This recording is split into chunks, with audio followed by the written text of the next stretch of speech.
Hello and welcome to episode 17 of the God Cells podcast. I'm Eric Merola, the director of the God Cells documentary. It has been a while since I've done a podcast. About 3 months ago, I released episode 16, and that podcast was The Last American Out of Ukraine.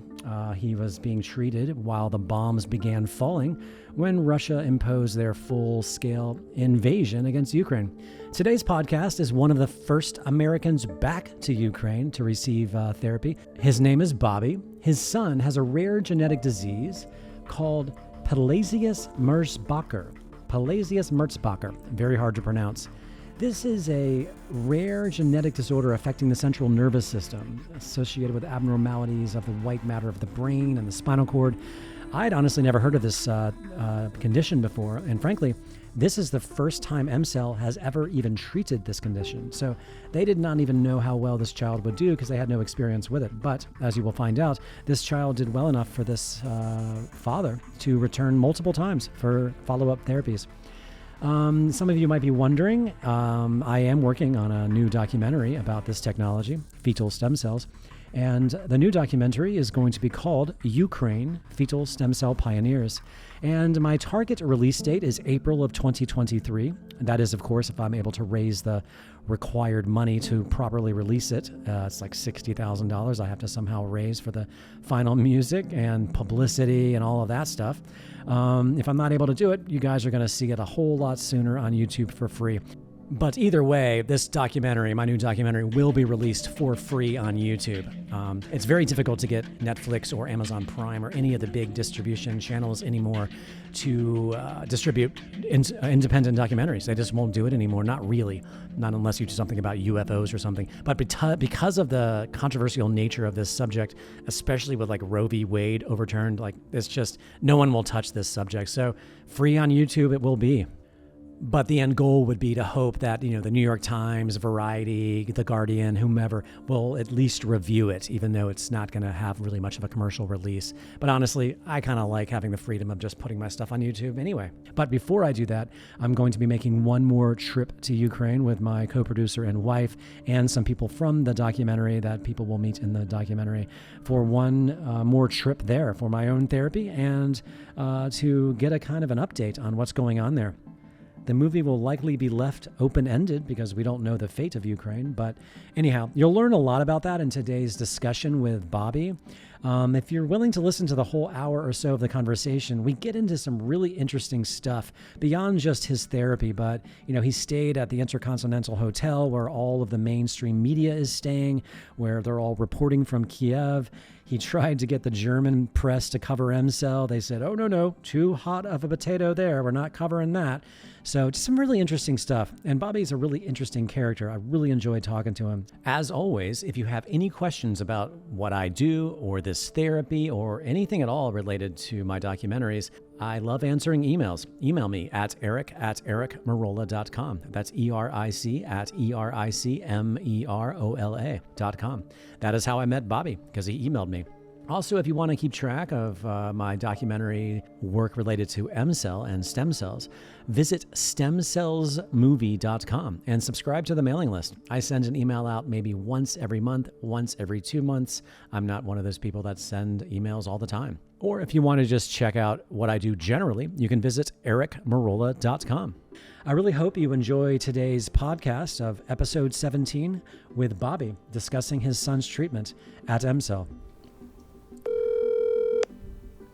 Hey, Eric. Hey, Bobby.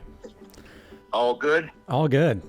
Well, it's like a strange here. Like, aren't you the one that, again, I'm going by memory, which is spotty at best. But, I think a couple, maybe say 2 to 3 years ago, my wife somehow stumbled across a Netflix or something called the God Cell. Yep. I did that movie. Correct. Yeah. Okay. So anyway, that movie was instrumental in us becoming aware, basically, of EmCell, and it was such a profound kind of a wonderful film, right? Just this kind of disparate people. I remember there was something in there about a guy that had been in a motorcycle accident or something from California, just lots of different people that had different stuff that there were just no answers to. And, EmCell was like this, just a unique sort of call it a place on the planet that offered treatment that no one else, even remotely has any, access to providing. And like I said, it was just something there special about that because I remember there was like a doctor in there that had another patient that had, like files and files, had been there like 20 or something years, 20, 30 years.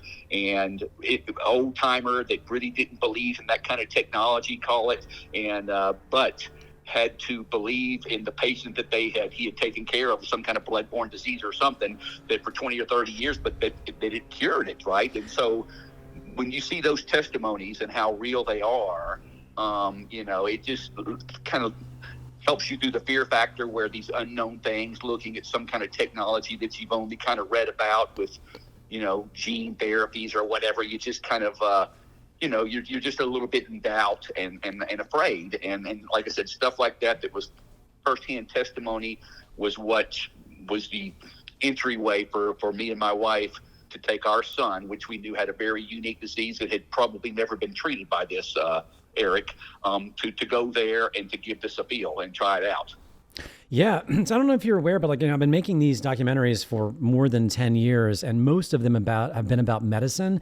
But I started the journey making the God Cells, overlapping another movie I was working on back in 2014. And one of the things that really kept me sticking with the subject was realizing that I think I'm, to my knowledge, the only documentary filmmaker who has ever even touched this subject matter. And so, it's like, I don't know, like I did the God Cells, and then the clinic opened up a new clinic and started offering all these new therapies. And then I kind of became a lightning rod for people that watched the God Cells, like yourself, who reached out to me. And I just was in a perfect position to make another one, and so, yeah, so I haven't put it down yet.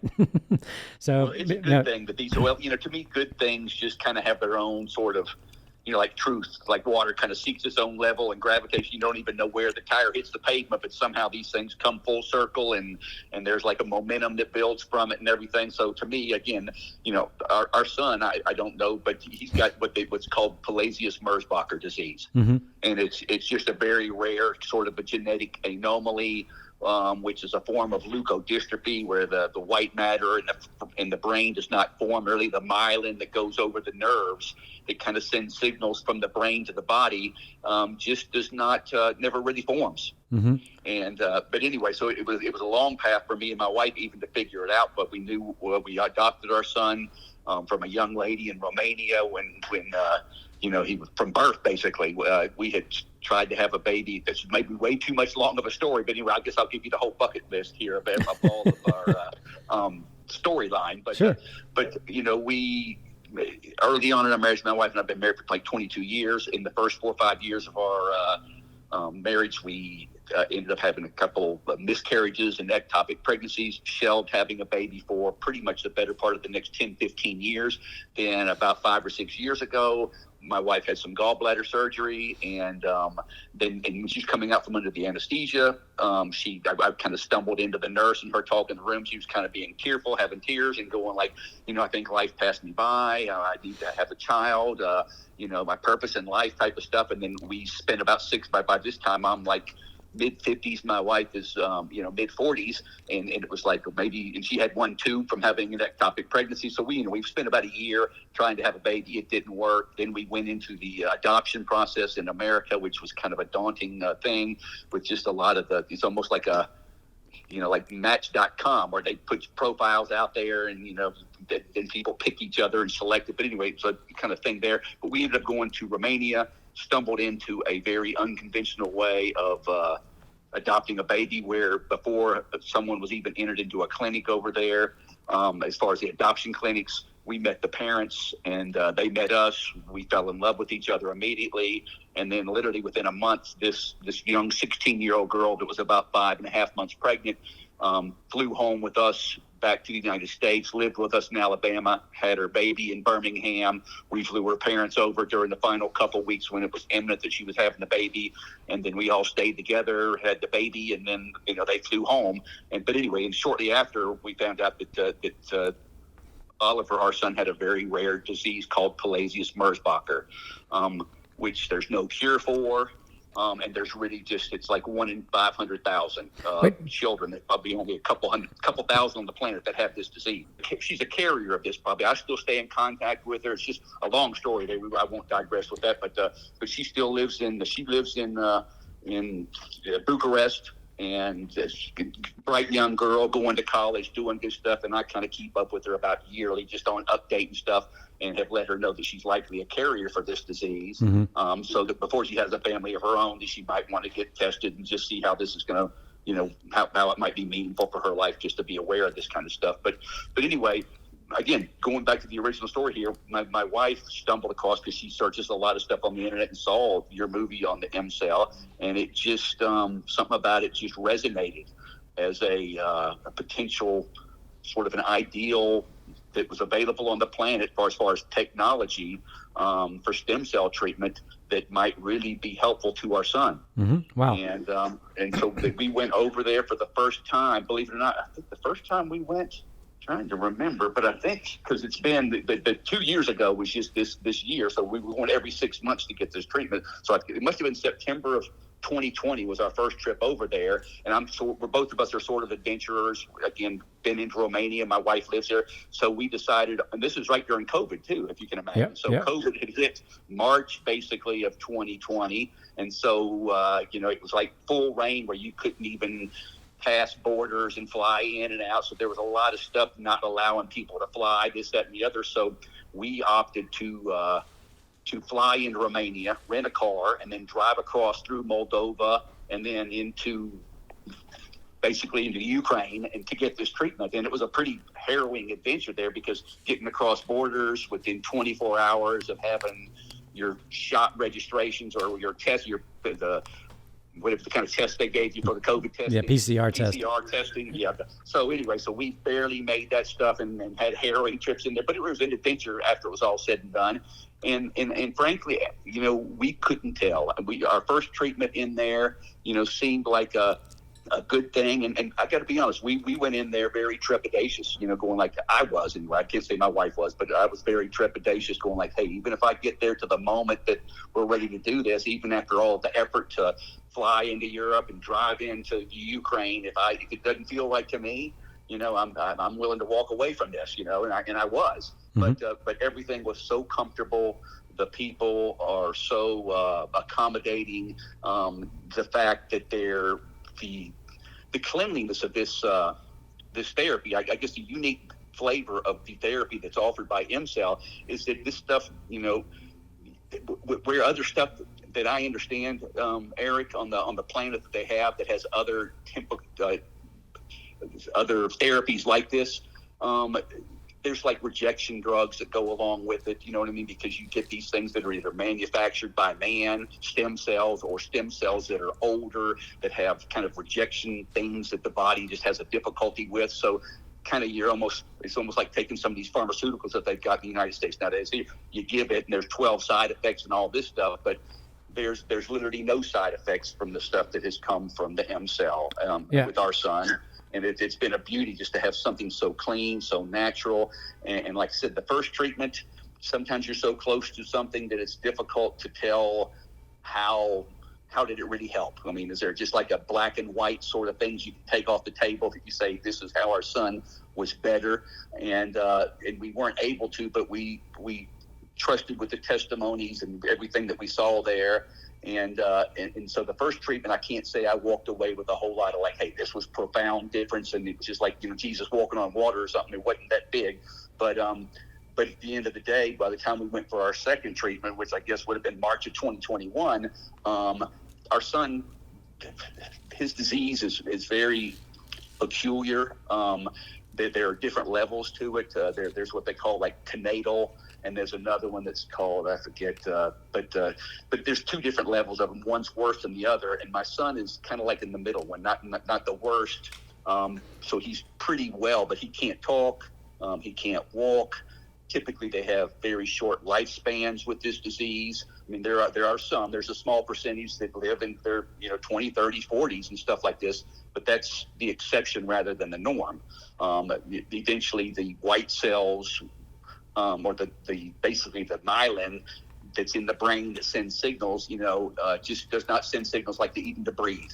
And then your child will just stop breathing. And lots of times they're open to all kinds of like immune deficiency kind of disorders where they just don't fight diseases, and they got a lot of respiratory issues and things like this. And again, we are certain that our son, now that he's had the fourth treatment just last month, he got the fourth treatment from us driving into the Ukraine, under the format of war going on there. Mm-hmm. But and we're just seeing it. But basically, after that second treatment that came, like I said, in March of 2021, my son doesn't have gross or even any gross or fine motor skills with his arms whatsoever. He can just he can flail with them and stuff like that, do like a modified army crawl, things like this, but he could never like punch a keyboard or lift his hand up to do stuff. He can barely lift up and push an elevator button with help.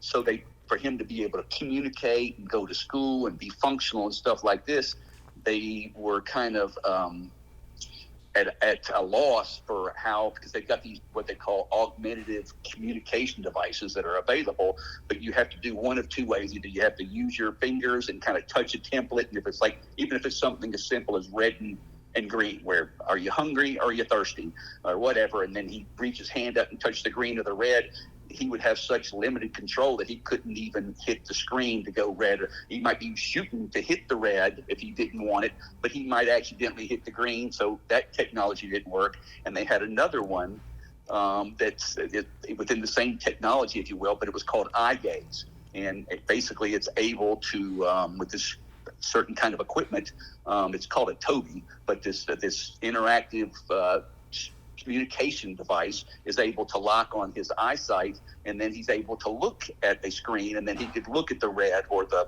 and communicate through it. But one of the symptomologies, or whatever you want to call it, from my son's disease was nystagmus, which is sort of like a rapid eye movement. The eyes would just move back and forth so rapidly that he wasn't able to focus on anything. So basically all of the doctors and the people we see were at a loss, going like, well, there's just nothing available out there that's going to allow him to communicate. But anyway, one of the more profound, call it effects or helps that we got from the stem cell therapy, the second one we got there, it was almost immediately after his second therapy, literally within hours, that his eyes probably stopped moving by like 80%. So where if they were moving 100% of the time and pretty rapidly, 80% of the time they stopped moving. And we noticed that immediately, and that kind of, that blessing in and of itself, from the therapy, or from the stem cell therapy that he got, opened the doors to this new device, which we are just now starting to kind of implement and use. But it's going to open up a whole new world to him as far as an ability to communicate once he adapts and identifies that this thing kind of is able for him to communicate with. But we were able to use this eye gaze technology, which we're now using. And that was as a result of the second treatment we got at EmCell. Wow. So how old is your son now? He's 5.5. Okay. And so the 80% decrease of the rapid eye movement, is that remained ever since? Yes. That's great. I mean, there was a little bit, let's put it this way, just being a complete honesty, there was probably, maybe because that's, again, with this therapy, I think there's almost like there's a constant improvement, but then there may be like a little bit lessening. If you go past the 6-month window where we went, you could just see just a little bit, call it maybe like 10% coming back. So even though it was 80% improved, maybe after like 6-7 months, all of a sudden you look and say, hey, it's looking like it's now maybe 70% versus what it was. So when we got the third one, it kind of went back again and said, hey, this is now about 80-90% kind of fixed. And it was like I said, it was kind of progressive improvements there, but a little bit of digression over time. So there's a little back and forth that goes there. But anyway, that's why here, like I said, this latest trip over there, because of the war in the Ukraine, the facility had been closed.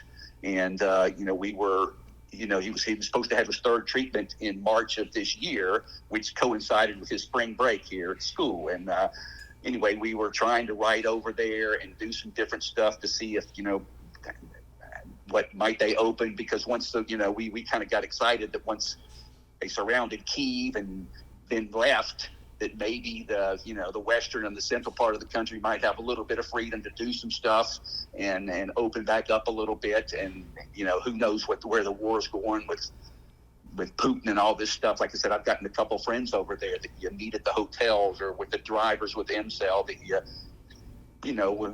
I don't know, you just have heartfelt connections with these people when you spend time with them. Yeah. where you want to help, right? You say, hey, can I get you a visa to America or whatever? You come up with all kinds of wild ideas that you can try to be supportive of people that are helping so fundamentally our child. Sure. But anyway, we did just go. As far as the latest trip, we just spent a trip where we call it like almost provisional faith. We flew over like the day he got out of school in late, because we were kind of under a budget, if you will, almost. But it was something where frequent flyer miles got us over, leaving the day he got out of school on, I guess it was May 26th, and then stayed as long as we could because we have some extended family that lives in Germany. Mm-hmm. My wife is from Romania, and she's got an older sister that lives in Germany that has 3 children, and we've been married for like 22 years right now. So basically over the 22 years, her 3 children that are, say, one of his birthdays today, by the way. But anyway, the 32-year-old boy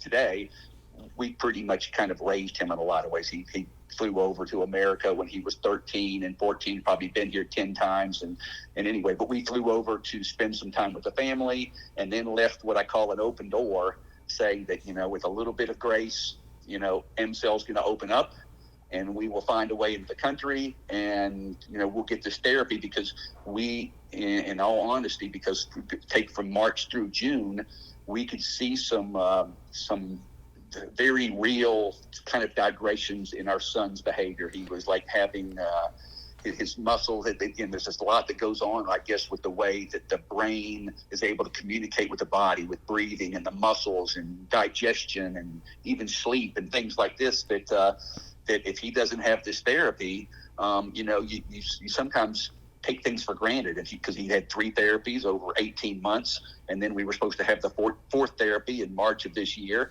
But then all of a sudden comes March, we can't go because of the war, then April, then May. And then, since we spend such an intimate time with him, I was just noticing his muscles being much more rigid. He was waking up in pain at nighttime because his muscles are so rigid and contracting. Mm-hmm. His attitude and his behavior seemed to be even diminishing to where he was just maybe because of the pain. It's just something that was involved with the pain, and his eyes were kind of starting to move a little bit more, not greatly, but just a little bit. You could see a little digression. And so we were just highly intent on finding a way Sure. to see EmCell again. So before you jump into that part of the story, I'm going to jump in real quick and talk about what you're talking about. First of all, let me back up to you told me about the eyes, but you were saying that his ability to move his arms and focus and touch something was not a thing possible until he had the therapy at least twice. Is that correct? Correct. Well, yes. Okay. Yes. I mean, it was directly related to the stem cells helped him in fundamental ways. One with the eye movement, and then what they call it. So I think they call it spasticity, lack of control of your motor functions with your arms and stuff. But basically, increasingly from his second and third treatments on this stuff, it just gave nothing profound, but very noticeable, better control of his motor functions, able to kind of move his arms. Swallowing, that was another thing that was that we noticed that digressed versus like when that third treatment to going to the fourth one was missing, he was having a hard time swallowing. And a lot of children with my son's disease, let's just say, I would say well over half of them, have food tubes that are put into them, and understandably, they're finicky children. They don't eat much. Even their digestive systems are affected a little bit. Thanks, we believe, in large part to EmCell and the stem cell therapy he receives there, our son is on no medications whatsoever, nothing for pain, nothing for sleep, nothing for eating, and so it's just basically, and then for tubes for eating, he's able still to he's still a very low weight compared to normal children, but his eating was digressing, and his ability to swallow was even affected. And so we were seeing that, golly Ned, how much longer, if time goes by without this treatment, how quickly these things start digressing. And so that was another sense of urgency. We were wanting to get over there because all of these functions were noticeably declining. Sure. Absolutely. Let me. I'm going to jump in again because because I'm, as a journalist following this, I tend to, I don't know, have a better way of helping explain sort of the mechanism of why you're seeing what you're seeing, versus the doctors there because they're so close to it. But because Pelizaeus-Merzbacher is a genetic disorder, it's in the genes that cannot really be repaired. Unless the gene itself is repaired, which is, I don't think modern technology, we are there yet to do such a thing. And also because it affects the central nervous system. The reason why this therapy specifically is so helpful is because it's the only stem cell type known to humans where you are actually receiving fetal neuronal cells and cells related to the central nervous system. And like no other stem cell type, like blood cells, umbilical cord cells, it simply doesn't exist, the neuronal cells. And all they are able to do after each therapy is regenerate. So, it's this disease that your child has is a degenerative neuronal disorder or disease, and the neuronal cells that he's receiving is fighting against that, and so that's why you're seeing, like in the first one, you didn't see as much, but maybe enough to want to go back, and then the second one you saw a bigger improvement. And the reason that is because each therapy builds upon the last one, where the cells are still alive and trying their best to regenerate from the first therapy when the second therapy is administered. And so then when you gave him the third therapy, that is building on the first and the second. So, and what it's basically, what these cells are trying to do is fight against this degenerative nature of this particular disorder or disease. So anyway, this is very exciting because to my knowledge, have they told you that this is the first patient with this diagnosis they've ever treated? Did they tell you that? I believe so. Yes. Yeah, I think it is. I'm going to confirm this too. But anyway, and yeah, so like even when you talked about some of those stem cell therapies that require immune suppressants, even those do not contain the neuronal stem cells that your child is receiving. So it's just so remarkable. And also it's very similar to, I'm just going to jump in. This child was in the God cells briefly, but is a little girl with muscular dystrophy, which again is another just genetic disorder. And as you said, this is a kind of form of dystrophy in some, in the family, if you would, but different. This is more focused on the nervous system, and muscular dystrophy is more kind of focused on the muscles, and per the name. So, but this child I've followed intently for the new documentary, and she started receiving this therapy at 4 years old and received it virtually every year, and she's now 14. And she and every other child her age who is alive is on a feeding tube and a respirator, in a wheelchair. And this child, I'm not saying this is going to be the case with yours, but it's remarkable because the family stuck with it, did it every year, and will continue to do so. And the child is, with the exception of some gait problems, is basically a normal child. So I don't want to get too far off track, but there are similarities with what you're saying there, and I'll feather into it, maybe leading forward to where we can tell our son is receiving the same benefit just in a 2-year window, right? Let alone 10, and how profound that might be, allowances that might come along with that is. But there are stuff that we measured on our way out. Because like I said, there was a doctor that I saw on the way home from our treatment that we're getting our son in line with some of this newfangled therapy where it's almost like gene editing or something that they're doing with on a genetic level that is allowing maybe to stop the advancement of this disease, but it's very rare and emerging.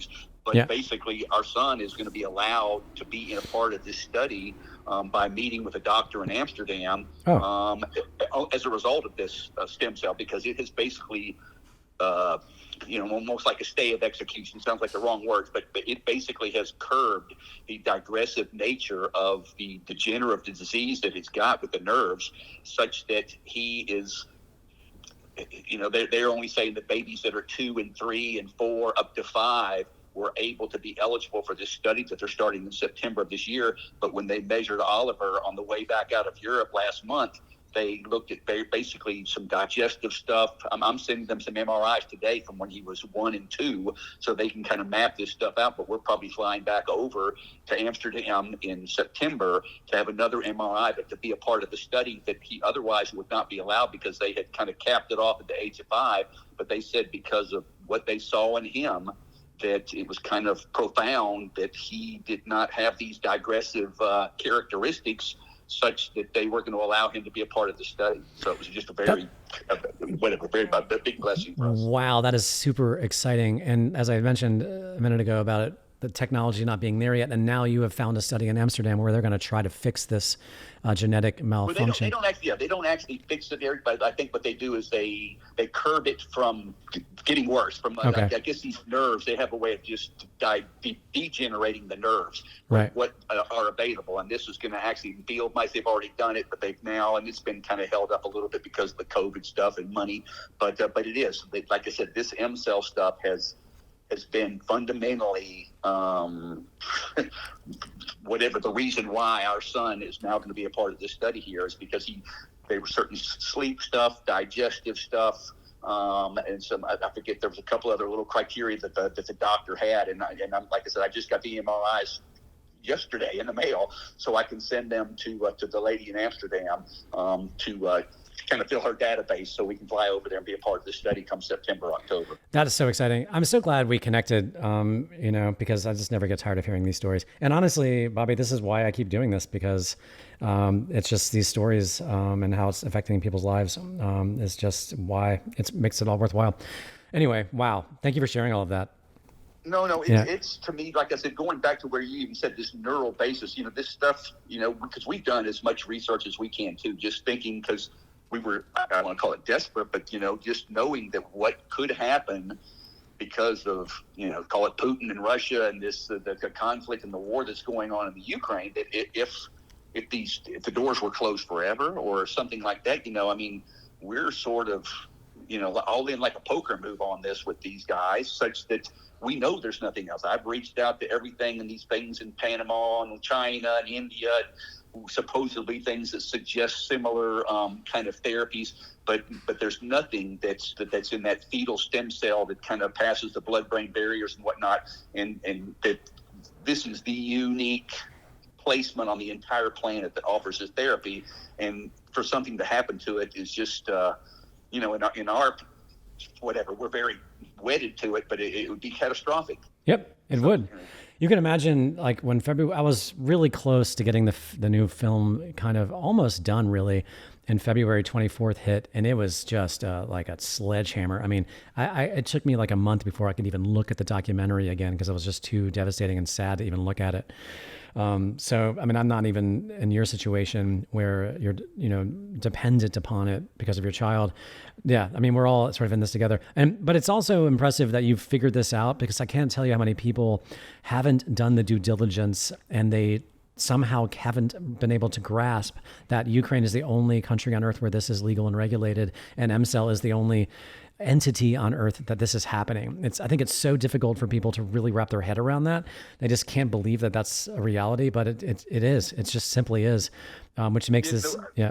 My good friends are in the same disbelief, and these are people that are scientists and engineers at my company, stuff like that, sell wire for a living, stuff like that, but they're going like, well, I found this place in Florida down in so-and-so, and, and I'm like, it's like, oh, it's exactly the same, and I'm like, no, it's not even, maybe remotely similar, but they're really fun to. They're not even remotely similar. I mean, the name stem cell is in the title, but that's it. I mean, you're not getting what your son is getting at all, not even close.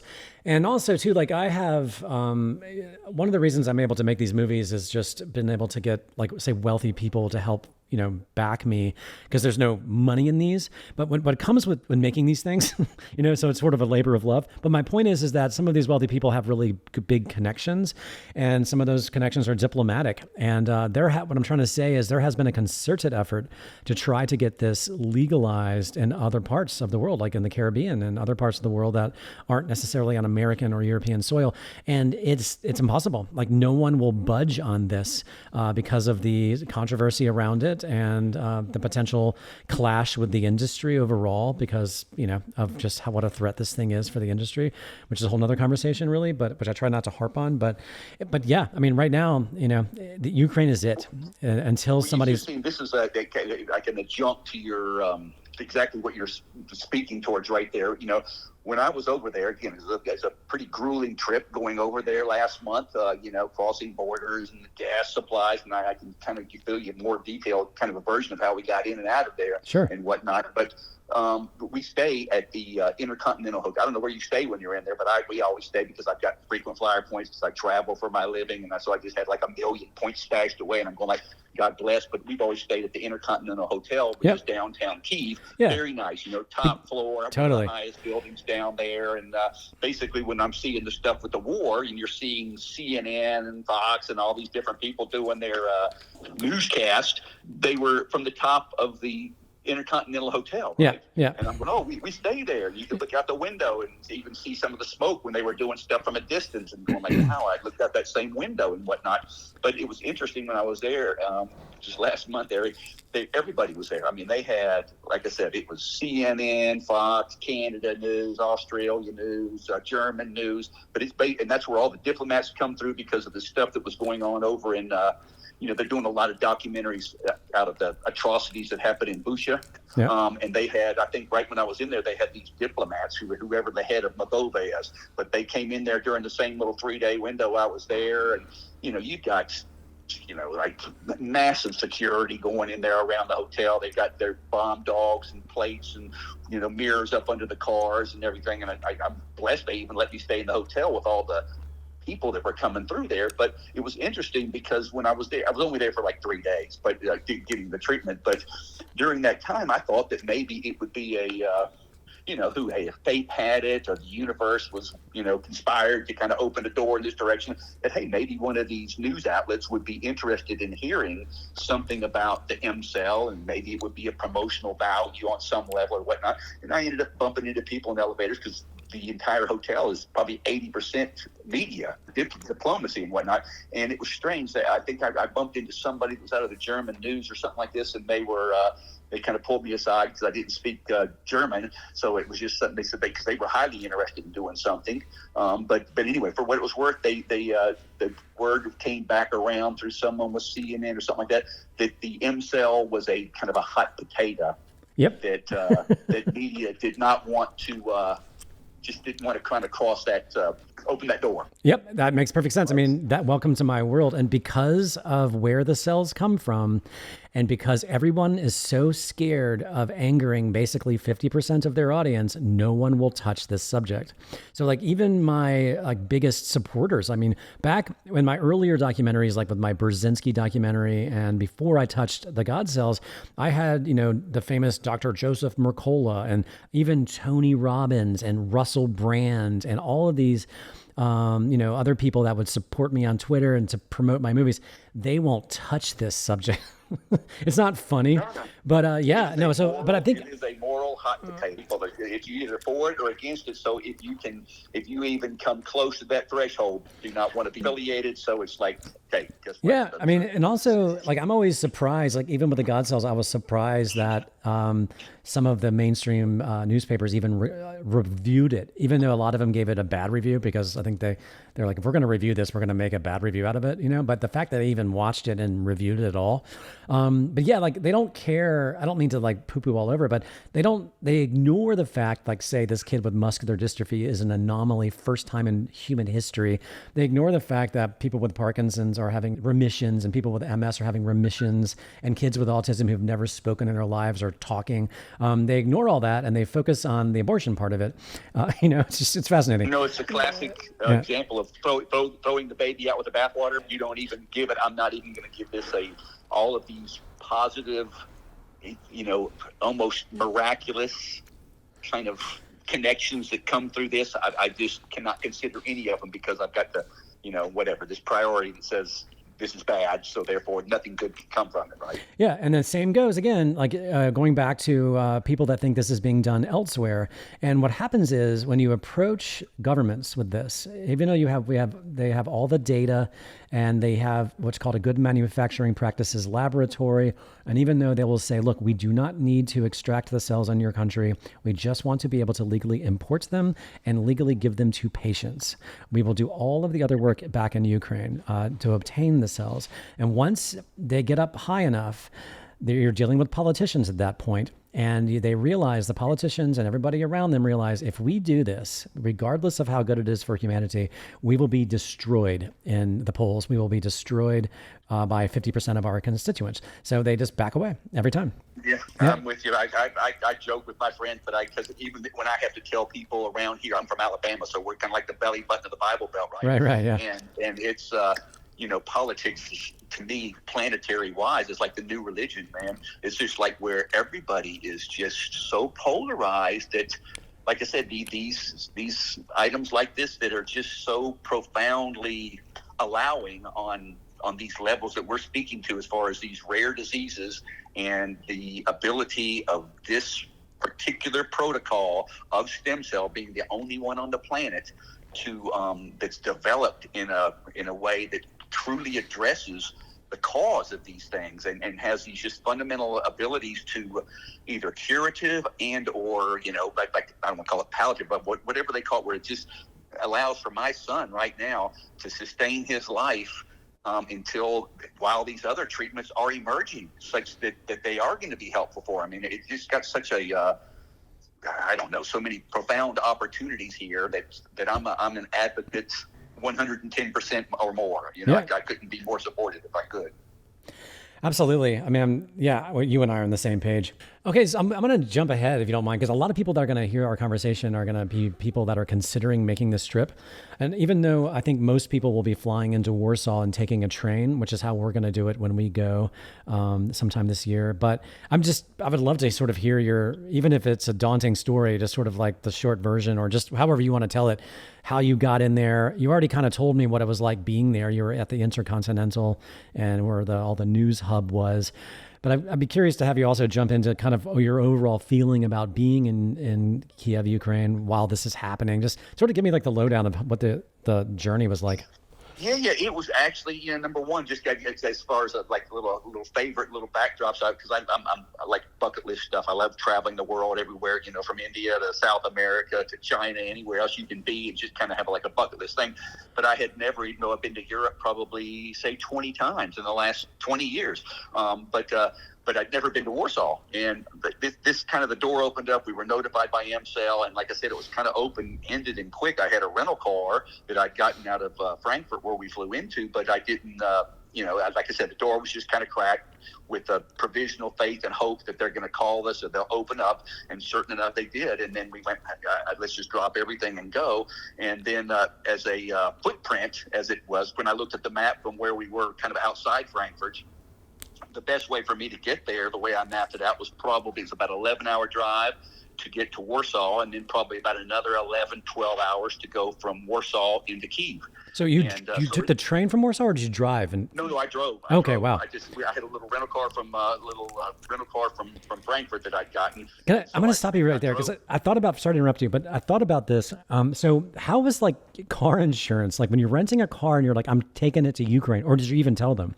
Well, at the time, I did not. Nothing ever came of it. I got to be honest, so it all turned out like I got to say, I had my reservations and my doubts, because when I went there, they do ask you where you're going to. And I believe it, I went to the French Open. I went there for a couple of days because I'm a tennis buff. So when I first got there on like the 27th of May, the French Open's going on. So while my wife and child were kind of hanging out with the family there for 24, 48 hours, I took off to Paris, went to 2 days of the French Open. Then I came back. Then we went to a little symposium that was in that we kind of, because we were just filling up stuff to do while we were in Europe, not knowing that the EmCell would open up, hoping it was, but not knowing that. found out there during that little 3-day weekend on the first day, hey, they opened up. So we went home back to Frankfurt, and then we devised a way to say, here's how you map it out. And we mapped it out that the best way to go there was probably to drive to Warsaw, spend a night, get a good night's sleep, get up early in the morning, because they have curfews down there, where some of the towns, I think, maybe 10 o'clock, 11 o'clock at night, they I think they enforce them pretty heavily, but they do lockdown on that stuff. And so with number one, hearing that there are difficulties getting either gas or diesel there, very limited, and when you do find the lines, they're long. So I was like, okay, how do you map this out and just try to cover as many bases as you can? But hey, fly into Warsaw, spend a night, get a good night's sleep, wake up, get out of there at 6 a.m., and then even not knowing how long it might take you to get across the border. What if it takes me 2 or 3 or 4 hours, and then this, that, and the other? I didn't want to be caught kind of halfway between called Lviv and Kiev in some kind of unknown town or off on the roads where that all of a sudden curfew is called. You're sitting there in the car, right? So we tried to map it out as best possible. But anyway, I love Warsaw is what I'm saying. I also stayed at the Intercontinental in Warsaw, which is very inexpensive, right downtown. It's about this should be a good thing for your people that are going there. You maybe want to stay and rest for a day or two in Warsaw, but they have like the second largest mall in the world that's only about less than a block away from the Intercontinental, which is like for Poland, I guess maybe it's expensive, but for an American, it was not even, I don't even know. I use points, but it was like less than I could stay at a Holiday Inn Express in Birmingham for me to stay at the Intercontinental in Warsaw. And they got a pool on the 50th floor and overlooks the whole city and everything. So it's a perfect location. And like I said, a super mall that you would not, we don't even have a mall that fancy, Eric, in all of the United States. Yeah. Also, I have been to Warsaw and Krakow many times because I have my wife is originally from Poland, so I spent a lot of time there. Okay. Yeah. But my point is too is that the dollar is so strong right now that against the Polish zloty, I can never pronounce it properly. But anyway, yeah, that also helped you a lot.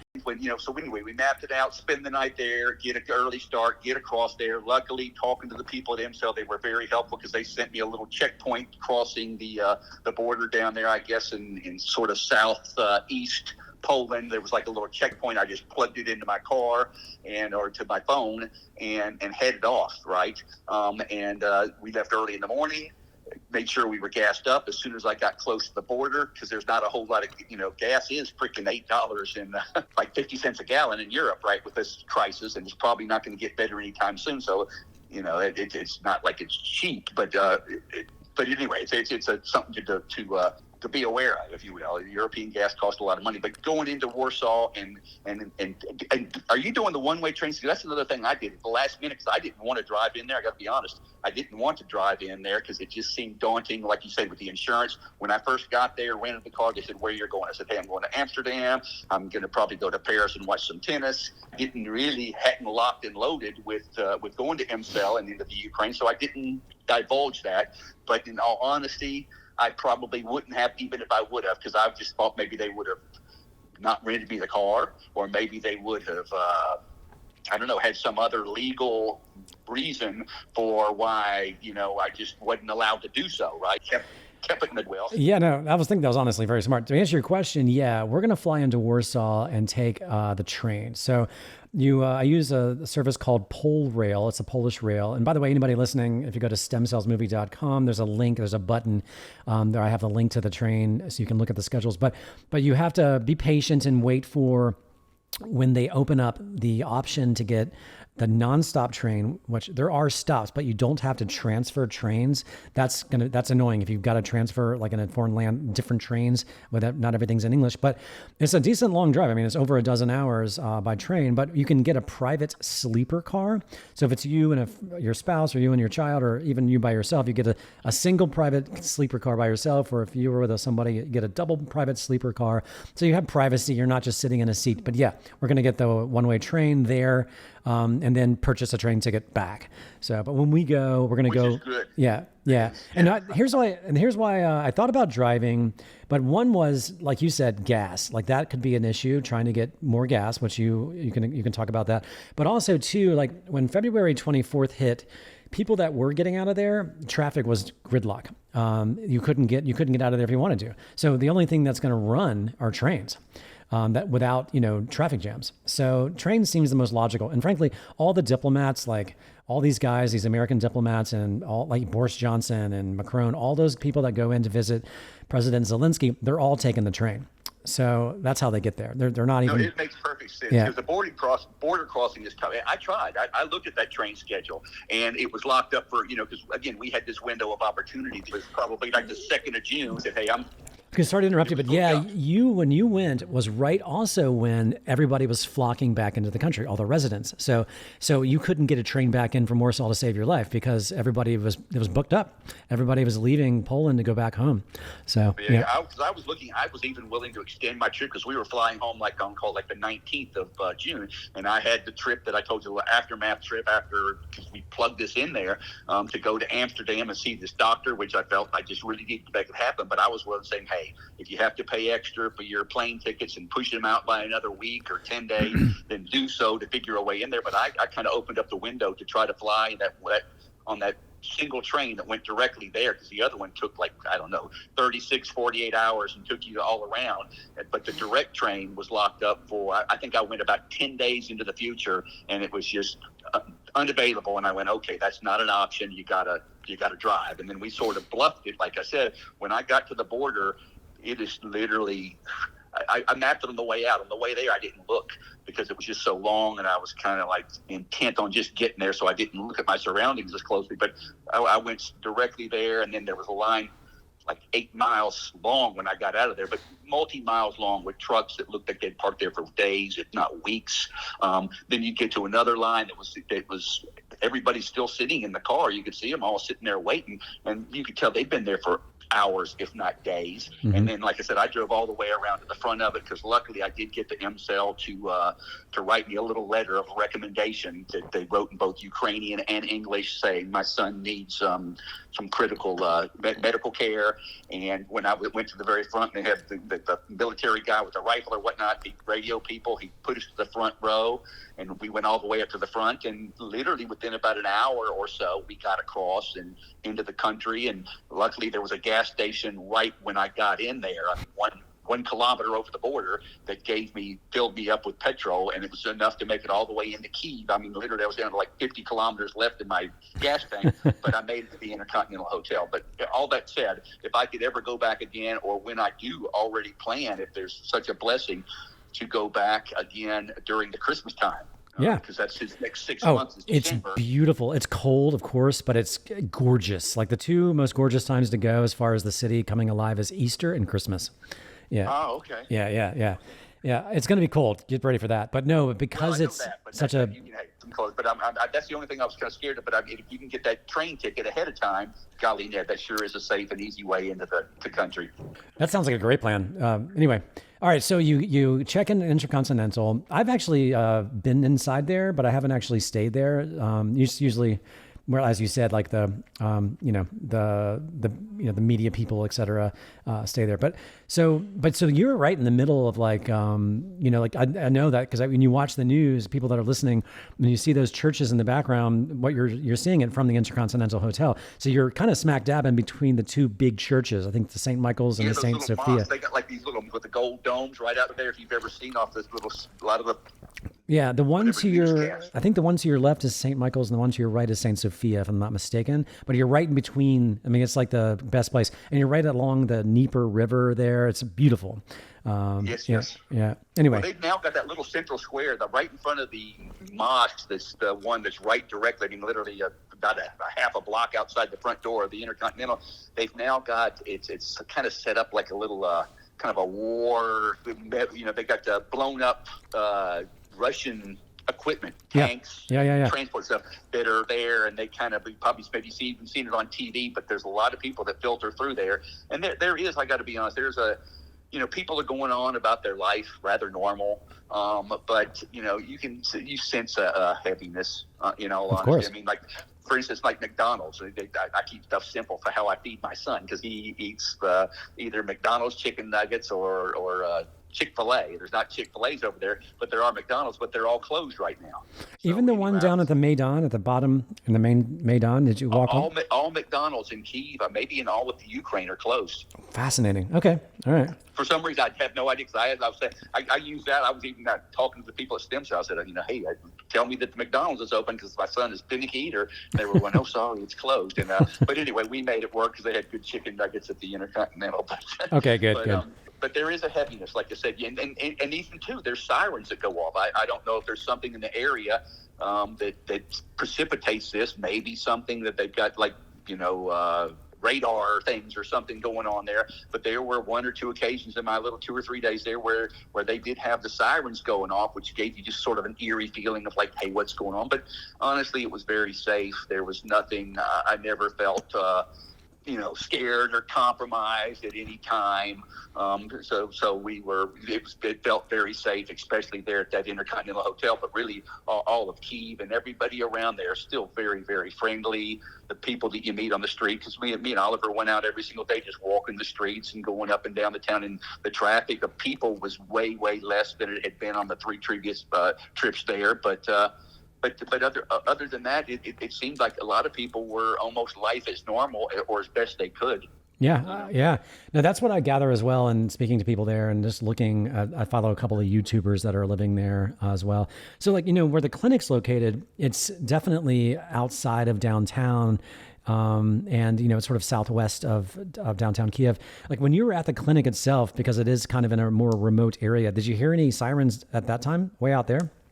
No. Yeah. No. Okay. There was like a firing range that to let you know, just kind of something, because we were sitting there. And all of a sudden, after we were there second time, you just heard shots going off. So I asked the people, because there's a nice guy, Max, the driver. Yeah. And he's almost like a little son to me now. He's only been there 4 times, but he's just such a good boy. Yes. But anyway, we asking him, and he's dropping me off and coming off. But I just heard like shooting going on, and it was like rapid fire and coming and going a little bit. I said, what the heck's going on? They go, that's a firing range. So I guess they were over there probably practicing firing ranging or something. But no, there was nothing I heard go off or anything of the sort.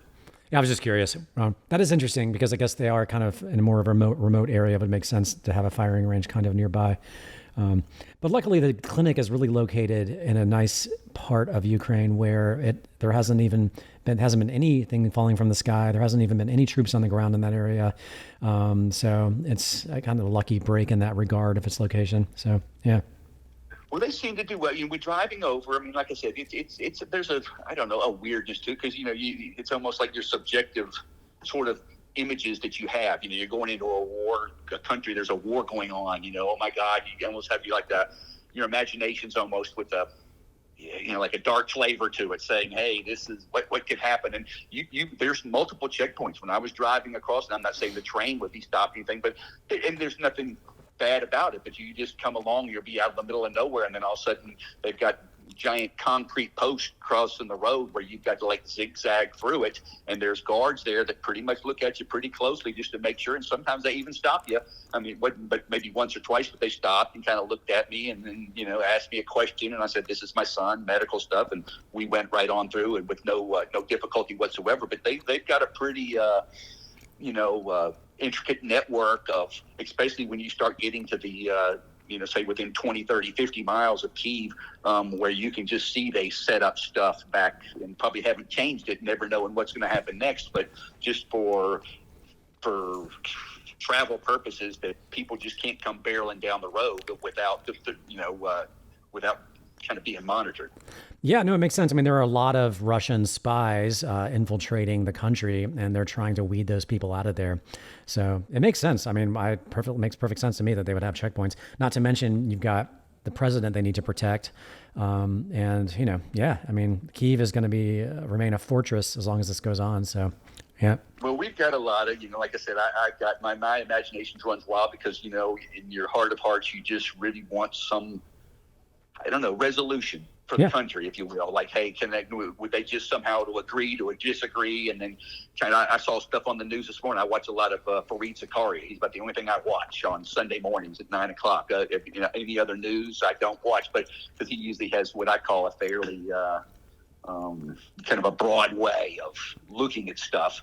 And but basically, what was the deal? But he was talking to Kissinger. You know what I mean? Yeah. On because Kissinger's 99 years old. Yeah, I didn't even know this, but he's still alive, right? But he was back around the Watergate days and all this stuff. But he was asking, what do you see as a resolution for the Ukraine?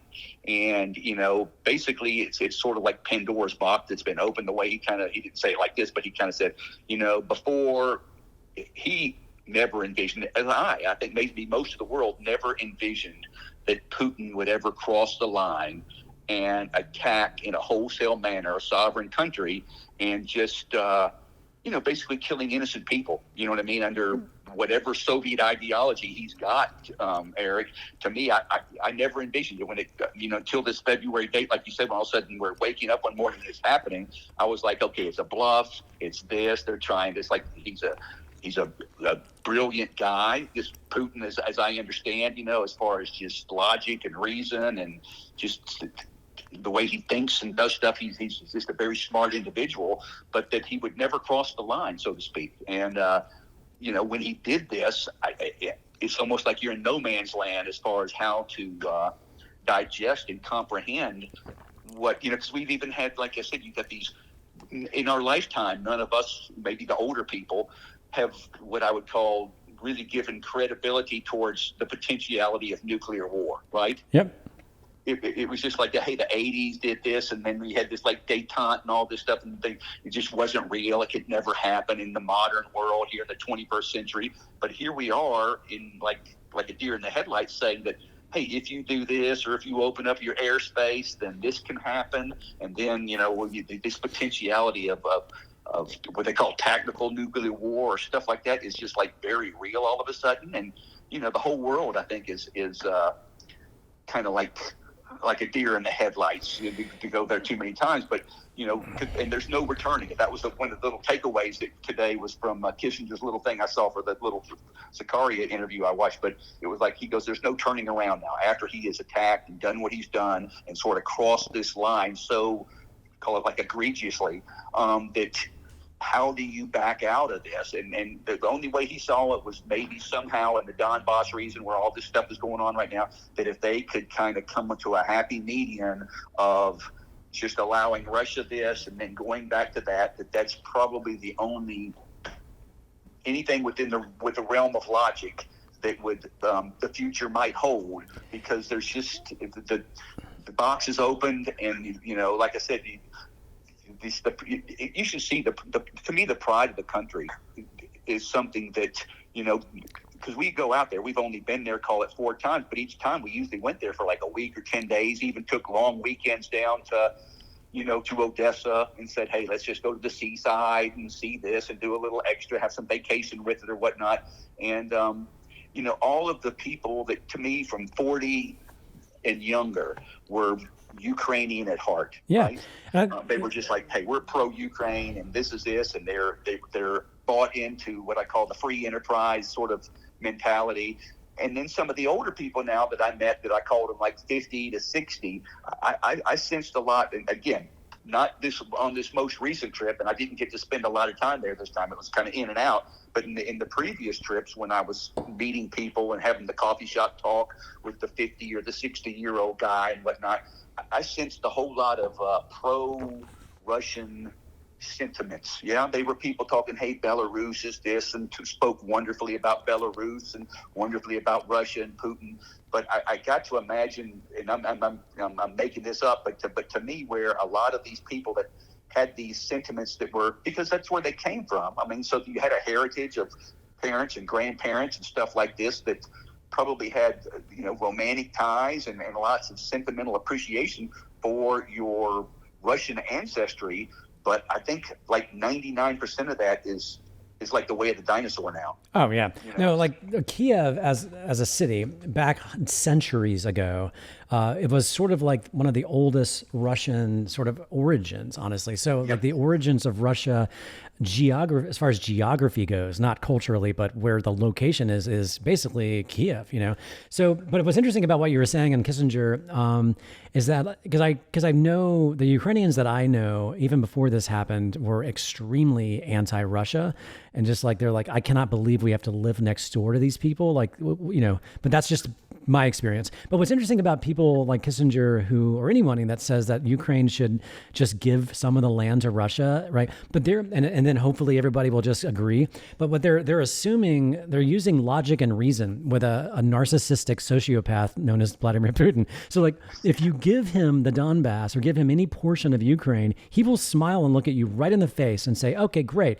Okay, yeah, sure. Everything's back to normal. We'll stop there. He will not stop there. He will just use that as another chess move to start firing more missiles and buy himself more time. He's not going to stop. I mean, the local Ukrainians also are like, we talk about this today because it's all over the news, but the locals were like, this has been going on since 2014, people. He invaded Crimea and took Crimea in 2014, and the Americans and the Europeans just turned a blind eye, and now suddenly they care? Like, you know what I mean? And of course, he did so by pretending it wasn't Russia, which is another classic Putin move where he says, oh, no, those were Russian, pro-Russian people. Yeah, but we had no control over those people. And then, of course, Putin later admits that he did do it on purpose. Of course, duh. So, like, but you think about the dishonesty of this administration of Russia. I mean, while all the military was on the border, I distinctly remember like 2 days before the bombs started falling, with some Russian guy, and affiliated with the government saying, everybody needs to calm down. We're not going to invade Ukraine. This is ridiculous. This is just a military exercise. We're allowed to do whatever we want on our property, blah, blah, And of course, they were lying through their teeth. Or maybe they didn't even know what was really going to happen, because even the soldiers that were going in thought they were part of an exercise. They didn't even know they were in Ukraine. Anyway, the point is, I think until Putin is eliminated entirely, this is a problem. I mean, I kind of see, this is just me. This is my own personal opinion. It doesn't mean I'm right, but I kind of look at the secular nature of history. Like, every 100 years we got some kind of pandemic related thing. Spanish flu 100 years ago. Now we got the COVID, right? Well, back almost 100 years ago, we had the rise of Hitler, right? Which has been a constant throughout history, having these kinds of people. Spain had Franco. This has always been the thing. Mussolini, the whole, yep. Yeah. And so now we have, allowed this Putin person to rise to become what he is. And he's going to do the same thing. He's trying to do the same thing that everybody before him has tried to do. And so, but now we have nuclear weapons, and I'll since I'm on the tangent, I'd also, I don't know how you feel about it. It doesn't really matter if we disagree on it. It's just my perspective. I also find it amusing, like some of my American friends that think that somehow this is like America's fault or NATO's fault. And, somehow we were getting too close to Russia. And I will say, well, there's two sides of that coin. One, in my opinion, it is America and NATO's fault for allowing this lunatic to rise to power. They should have taken this guy out and used the CIA to eliminate this guy ages ago. But that's just me. But secondly, I'm with you across the board there, because I mean, if you look at the difference, this is like a weird. I don't think that a lot of times as brilliant, and I act like I'm like complimenting the guy. I just truly do believe that once upon a time, and maybe still in degree, Putin is a pretty darn smart guy, right? He's former KGB. I mean, yeah, former KGB. Well, it was so strange that in the closing statements, or it was like an innuendo, but the closing innuendo that Kissinger, when he closed off today's little interview, was that that the decision is, in his estimation, would likely not be made by Putin. That it was going to like this is basically his ousting. Maybe it's going to take the time to flesh this out because they've got such control of media. But if you looked at the media just in the last call, because I pay so much attention to this because it's so Me too. Yeah. like an intimate backdrop to give to the Ukraine, right? Yeah. You're saying, hey, everything is. I'm sensitive to even maybe the false narratives and the fake news stuff, and this stuff that's kind of a little highlighted out of kind of sequence with what's really going on. But there was because they had just in the last, let's call it week, that I saw from Putin. It was like here he said one thing. He said, guess what? You haven't seen anything yet. I haven't even started the war. It's going to be escalated to a point like this. So that was one statement. And almost simultaneously, that this release that he made in the last, call it 48, 72 hours, then he goes like, and I'm willing to meet you and talk about that. Yeah. And you're like, how do you play both cards at the same time, except if you are, like you just said, a total, I don't know what you want to call it, psychotic, narcissist, like you're saying. There's something fundamentally where I think the guy's off his rocker. But that, to me, with time, with all the people pulling out of there, as far as like this stuff, with thousands, they were even talking about how they're having to pay triple now because there is a lot of Russian soldiers losing their life.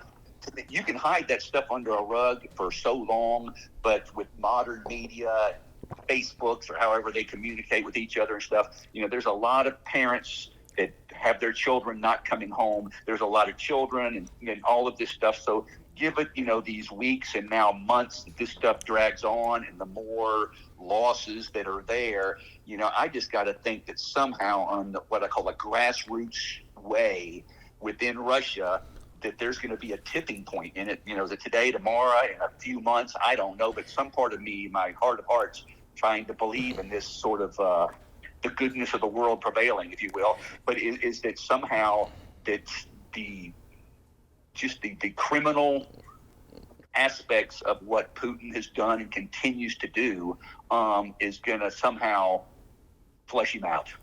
Yeah, you'd like to think so. And I don't want to be a complete pessimist on that. But however, I will say, if you really pay attention, so you can't even use the word war without spending 15 years in jail. It's so... common sense, again, logic and common sense would say Russia has got to rise up and get rid of this guy. But because he's former KGB and he's lived a life of complete paranoia, and he's constantly assassinating people with poison, and he knows all the tricks. So he has built a sort of a metaphorical and physical fortress around himself to make it really virtually impossible. And anybody that has even an inkling of even if it's not even true, he will kill that person and their whole family, before... Oh, you see where these oligarchs just disappear into the night, right? All the time. They haven't even heard of this, and then they're gone. And you're like, okay. And then I'm sure none of this media the media was very kind of surreptitiously, or whatever you want to call it, just eliminated from Russia. Well, obviously, he needed to have that tighter control, right? Yeah, but because the way Russia works, and it's been like this for so long. If you are close to Putin and you decide to turn on him, not only will you suffer, but they will kill your whole family. It's like something right out of a mafia movie. The fear of rising against him is so fierce. I think it would have to be something like what we just saw in Sri Lanka. It would, or even what America tried to do on January 6th, right? But it would have to be a big successful one. By the way, I don't agree what happened on January 6th at all. It would have to be of magnificent proportions. It would really, people would have to start firebombing the Kremlin itself. It would have to be really big. But I just don't think. You're not allowed to protest. You can't do anything. It's really. But part of me agrees with what you're saying there. Because I have a tendency to be what I call naive. Yeah, right?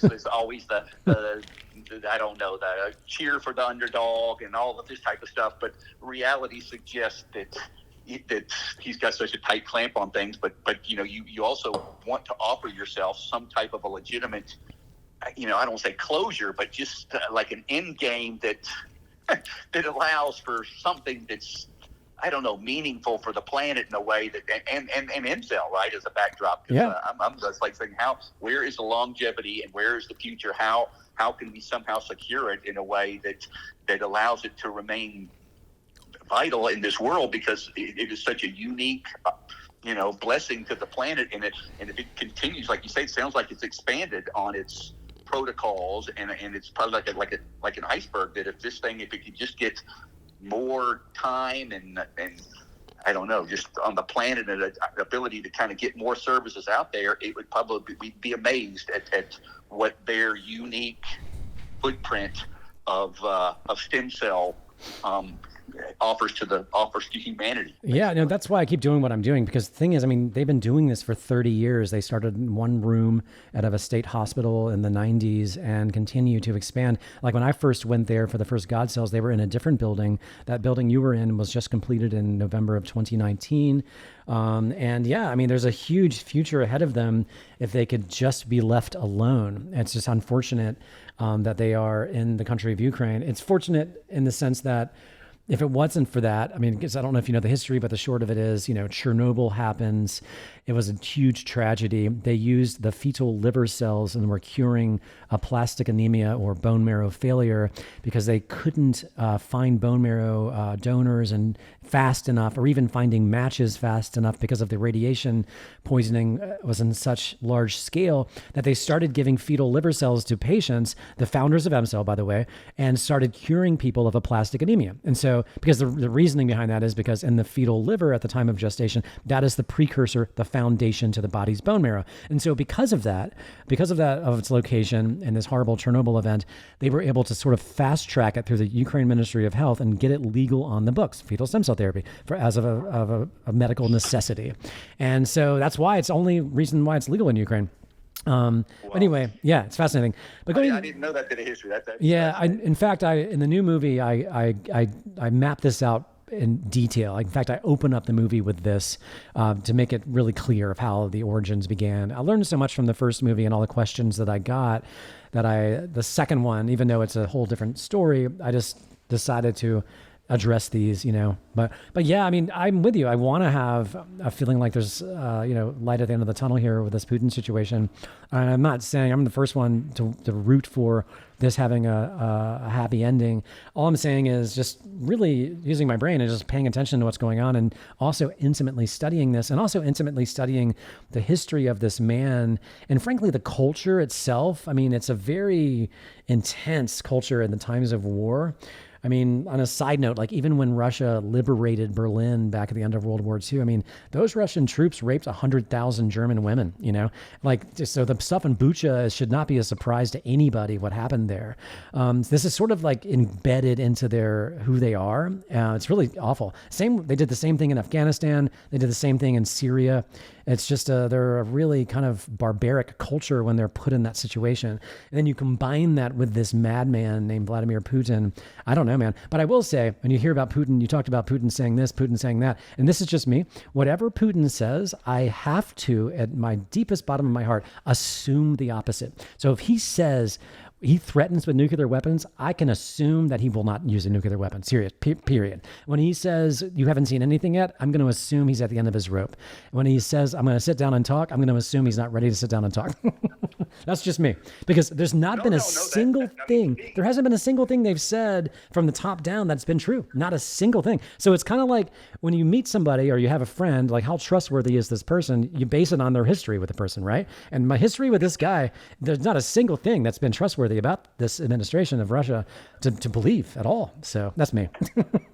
No, I resonate highly with what you're saying there, because that's sort of like the characteristics of a lunatic. Yeah. It's just the opposite, And then so to me, when you are in desperation, which, like I said, I'd like to believe these are desperate ploys and final moments where just your resources are just drying up and things are there. But then you hear this other stuff, Eric, where they're making. I saw another little graphical on there where they made more money this year off gas than they made last year in the quarterly because of stuff going into India and China and whatnot. So you have these politics and these monetary mechanisms that sort of are counterintuitive to what you're sanctions. Right? The sanctions have never worked, will never work. The only end to this, honestly, as dark as it sounds, and it's just true, is militarily. The only way. And I was always very anti-military and like peace-loving man. And until the Russia thing happened with Ukraine, I have never been so pro-military in my life. It is so unlike my personality at all. And I used to complain about like, why is America spending so much money on the military? I was, come on. And now I get it. I finally understand why. No, I wish they would up. I wish they would. Yeah, me too. Like I said, just go ahead and add another zero. Yeah, me too. Just say, go ahead. This really is. Well, to me though, again, another little fundamental, like, I don't know, like light at the end of the tunnel is this. Finland and Sweden joining NATO, right? And then Turkey kind of getting that. When Turkey got in the way, I was like, okay, here's Turkey. They're probably in freaking Putin's pocket. So which way is this going to go? Obvious, it's not going anywhere. But at least it looks like it's got a ray of light there that if they could sort of fast track this is going to be, I don't know, a really, as far as global alignments, because people were giving NATO almost like a I don't know, it's just sort of like a paper tiger, right? Yeah. There's nothing, it's just all surface. There's not a whole lot of value to it. But if anything has underlined the need for an international kind of a footprint that looks after the world as a team, this unprecedented terrorism by Putin is it's creating this new world order, right? Yep. So who knows? I'm optimistic. It's been such an eye-opener for me. Like, I felt like I've been so naive for so long. I used to also, wonder, going back to like the military conversation, like, why do we spend all this money on the military? Like, are we really living in a world? And like, why is everybody so anti-Russia all the time? I really, honestly, and until now, I realize, okay, I get it. I understand why NATO was formed. I get it. I understand why there's an Article 5 there. I totally understand. I will stay in the corner and not say another word. Seriously. It's like, seriously. But yeah, like going back to NATO again with Finland and Sweden, it also proves that this was never about NATO when it comes to Russia invading, and him claiming, Putin claiming, oh, you're pushing NATO too close to our borders. Complete nonsense. It was an absolute excuse. It was a smoke screen, and it was just complete nonsense. Because if that were true, if he was really concerned about NATO, he would be invading Finland right now. I mean, really. I mean, come on, 800 miles of NATO border? Are you kidding me? I mean, really? So, which is now imminent. It's like, if you're, and then already everybody's saying, guess what? We're going to be beefing up everything. Every viable border that NATO has is now, instead of being kind of just sort of complacent, maybe halfway there, as something that just gives appearances. There's going to be teeth into the tiger, and you have just created your biggest nightmare. So in a way, I'm kind of, you smile a little bit, but you still, that doesn't mean that there's a little bit of trepidation that just goes with things being so volatile in this world. And then add now, Eric, to this, I don't know, called just the economics of the planet, right? After COVID and printing off money on every single country for a couple of years, and then inflation and all this stuff, you kind of just like, how does all of this stuff like gel in a... Yeah, I agree. This is kind of scary. It's a weird thing to say. Like, I read this book not long ago called The Fourth Turning. Now, this is some kind of like, it was a very philosophical book showing like the historical cycles. And it kind of talked about, like, it was like released in the late 90s. And it was like talking about right about now, we should see a new pandemic. And right about now, we should see something resembling World War III. If we want to look at the historical cycles of human history dating back centuries, like, it was a fascinating sort of analysis. Given, you got to take it with a grain of salt. It's not trying to pretend like we should all be so scared of these things because of just some guy in a book wrote it. But it was interesting. But it kind of piggybacks off of what you're saying. You're right. I mean, we are in interesting times. I mean, COVID hit. The quantitative easing had to be put into place to keep everything afloat, which just kicked a massive recession down the road. And now we're looking at a recession. I mean, there's a lot of reasons to believe the stock market's going to be cut in half over the next couple of years. It's hard to know. But historically, because I pay a lot of attention to this as well, inflation has to top out. It has to really just be at its worst before things get better again. If you look at every major recession, like there was one in the early 70s, of course, there was the dot-com bubble, and then the Great Depression before that, inflation had to just be at its worst peak and then kind of take a turn for anything to look better.